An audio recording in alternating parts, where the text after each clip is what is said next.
Old car restoration transformation to Lamborghini. एक गांव में विट्ठल कहकर एक बच्चा रहता था। वो एक स्कूल में पढ़ाई करता था। उसका पिता सुदर्शन को एक मैकेनिक शॉप था। उसमें बाइक्स और कार्स का रिपेयर्स और सर्विसेज करते थे। विट्ठल बचपन से ही उनके शॉप में स्क्रू ड्राइवर्स, पन्ना और कटिंग प्लेयर्स जैसे औजारों के साथ खेलता था और सर्विसिंग के लिए आए कार्स के स्टीयरिंग के सामने बैठकर तेजी से चलाए जैसा एक्शन करता था। ये सब देखकर सुदर्शन विट्ठल को पूरा समय उस शॉप में ही रहकर मैकेनिज्म अच्छे से सीखे जैसा प्रोत्साहित करने लगा। ऐसे कुछ साल बीत गए। अब विट्ठल बड़ा बन गया। विट्ठल अब उस इलाके में एक मशहूर मैकेनिक बन गया। एक दिन उसका असिस्टेंट मैकेनिक हरी विट्ठल से, भैया हमारे शेड में एक लैम्बोर्गिनी आया है भैया। हमारे गांव के बाहर एक एल्यूमिनियम फैक्ट्री है ना, उसका मालिक शेखर जी का बेटी मंदाकिनी जी का कार है। वो चलते चलते यूं ही रुक गई है। बोल रहे हैं शहर से बड़े बड़े मैकेनिक आकर उनसे रिपेयर नहीं हो पाकर उसे ट्रक में चढ़ाकर मुंबई लेके जाने के लिए बोले थे। उसका ड्राइवर रामू तुम्हारे बारे में कहकर हमारा विट्ठल भाई ही ऐसा लैम्बोर्गिनी या बेंज गाड़ी को रिपेयर कर सकता है कहकर उनको मनाकर इधर जीप को लगाकर लेके आए हैं भैया, कहा। विट्ठल उस लैम्बोर्गिनी के पास जाकर उसका बॉनेट खोलकर एक 10 मिनट के लिए कुछ करके ड्राइवर सीट में बैठी हुई मंदाकिनी से, अब आप स्टार्ट कीजिए, कहा। मंदाकिनी इग्निशन देकर स्टार्ट करते ही वो कार यूं ही स्टार्ट हो गई। शेड में सारे लोग कहकर चिल्लाए। तब मंदाकिनी कार से उतरकर सरप्राइजिंग, इस गांव में लैम्बोर्गिनी कार को भी रिपेयर करने वाले हैं क्या, कहकर चेक बुक निकालकर 10,000 लिख कर दिया। वो देखकर विट्ठल, 10,000 का काम मैंने तो नहीं किया है, 2,000 दीजिए बस है, कहा। तब मंदाकिनी, कोई बात नहीं है, रख लो, मैंने दिया है, तुमको लेना है बस, कहकर चेक विट्ठल के ऊपर फेंककर कार में चढ़ गई। तब विट्ठल नीचे गिरा चेक को लेकर, 1 मिनट मैडम, मेरा फोन नंबर में 2,000 ट्रांसफर करके आपका चेक आप लेके जाइए, कहा। तब मंदाकिनी, एक बार जो मैंने फेंका है उसे वापस लेने की आदत नहीं है मुझे, कहकर कार स्टार्ट करने वाली ही थी। तब विट्ठल नीचे झुककर कार के नीचे कुछ खींचा। तब वो कार रुक गई और फिर से नहीं चलने लगी। तब मंदाकिनी, क्या किया है तुमने मेरे कार को?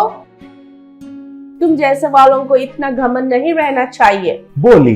वो सुनकर हरी, मैडम जी आपके पास करोड़ों का कार हो सकता है, लेकिन आपके कार और आपके जैसे एक नट भी लूज है तो उसे ठीक करने वाला ही सबसे महान है। अब आपका ये लैम्बोर्गिनी को फिर से आपके जीप के पीछे बांध कर खींच कर लेके जाइए। ये कार अब हमारा भैया रिपेयर नहीं करेगा, कहा। तब विट्ठल, अरे छोटू तुम चुप रहो, क्यों बेकार में लड़की के साथ झगड़ा करते हो, कहा। तब मंदाकिनी को बहुत गुस्सा आया और जीप में बैठकर ढक्कन गाड़ियों को रिपेयर करके जीने वालों को मेरा लैम्बोर्गिनी के ऊपर हाथ रखकर छूना ही बहुत भाग्य है। वैसे भी इतना घमंड है, इन रास्कल्स को मुंबई नहीं लेकर जाऊंगी। अगर चाहिए तो इटली से मैकेनिक को बुलाकर इसे ठीक करवाती हूँ, बोली। तब जीप के सामने आकर खड़े होकर विट्ठल, देखिए मैडम, आप थोड़ा बैड लैंग्वेज का इस्तेमाल किए थे, ये बिल्कुल ठीक नहीं है। आपका ये लैम्बोर्गिनी 4 करोड़ का हो सकता है, लेकिन, कहकर शेड के बाहर पड़ा हुआ एक पुराना कार को दिखाकर, वो देखिए मारुति, आप ढक्कन कार कहे थे ना, ये हमारे देश में तैयार हुआ हमारा आत्माभिमान कार मारुति है। इसे 1 महीने में अच्छे से तैयार करके आपके ये लैम्बोर्गिनी को रेस में हराकर उसे भारत मारुति लैम्बोर्गिनी जैसे तैयार करता हूँ। अब से ठीक 1 महीने के बाद इसी दिन आप आपका ये 4 करोड़ का कार के साथ 100 किलोमीटर का रेस में मेरा भारत मारुति लैम्बोर्गिनी के साथ मुकाबला के लिए तैयार रहिए। अगर आप इस रेस में जीत गई तो ये शेड को छोड़कर, मेरा पेशा छोड़कर घर में चुपचाप बैठ जाऊंगा, कहा। तब मंदाकिनी मजाक उड़ाते हुए, मैं इटाली में बड़ा कार रेसर हूँ, मुझसे ही मुकाबला करते हो? अगर मैं हार गई तो तुझे 5 करोड़ और ये लैम्बोर्गिनी देकर अब जिंदगी में कार ड्राइविंग ही नहीं करूंगी। मेरा बात कहे तो शासन है, कहकर जीप को ड्राइव करते हुए चली गई। ऐसे 1 महीना गुजर गया। विट्ठल बहुत मेहनत करके उस पुराना मारुति कार को एक नया लैम्बोर्गिनी मारुति जैसा बदल दिया। मुकाबला के दिन मंदाकिनी और विट्ठल उनके कार के साथ रेस लगाए।